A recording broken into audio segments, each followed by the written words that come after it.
So Microsoft Build was packed with announcements, and you might be thinking, what about Fabric and Power BI? Which announcements should I care about? Don't worry, I got you, and that's why I'm here. I'm gonna give you a brief summary of the most important Fabric and Power BI announcements and how they're shaping up in this bigger vision of the AI journey that I think Microsoft might be taking us on.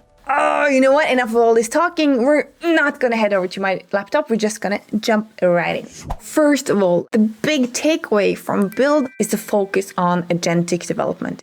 AI isn't just about chats anymore. It's about how can you make AI provide value. Now organizations are starting to build agents that can reason, they can organize, they can take actions, they can do all the things. So now the challenge isn't the AI models themselves anymore, it's about the data. And we're like, duh, as the data people, we know data is the gold. It's so important. It's foundation to make all these other things work. Agents need data as that foundation. They need the context, they need the governance, they need the security, and they need access to all of that same information. So Microsoft is positioning Fabric as that foundation. In that sense, nearly all the Fabric and Power BI announcements are somehow related to positioning Fabric as that foundation. So let's take a look at that. The biggest new and shiny announcement is something called Rayfin. So Rayfin is this open source SDK and CLI that is going to help developers build these production-ready applications directly on top of Fabric. So if we just think about how we're doing application development today, with all these AI coding tools, it's super duper easy to create an application. I mean, how many of us has been like,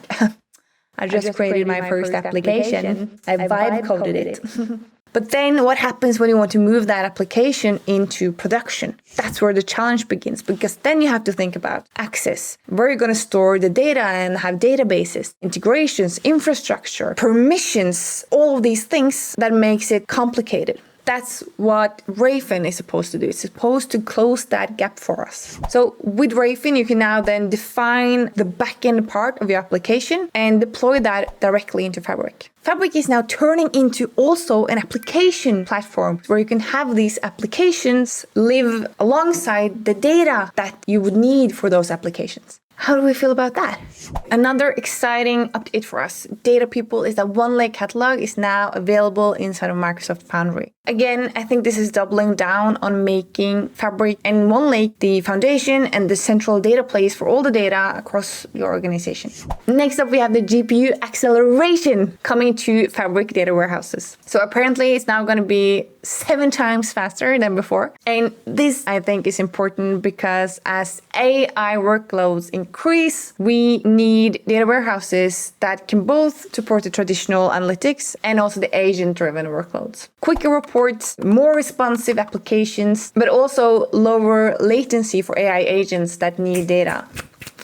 Like that. Next up is that Graph is now also generally available. And why do we care about graphs again? Because they are helping the AI agents with context that graphs can provide in a natural way. Speaking of like real-time and ontology and like that part of the world inside of Fabric, we also have the operations agents now generally available. And these agents can monitor real-time data, automate actions, identify anomalies.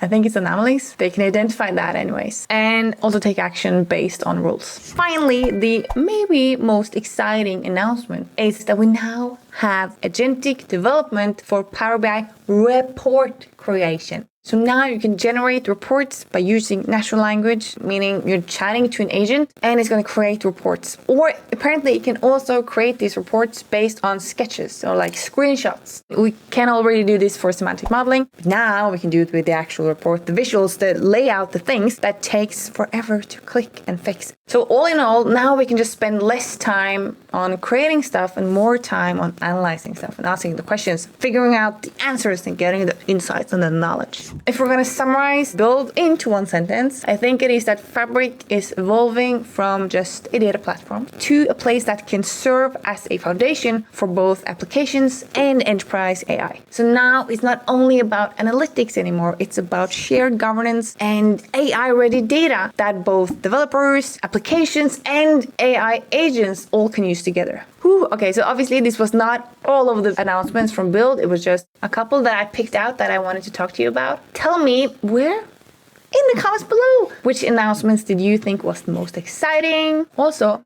should we maybe head over to my laptop on any of these? I am excited to see you guys in the next video, and also see you in the cube. Bye!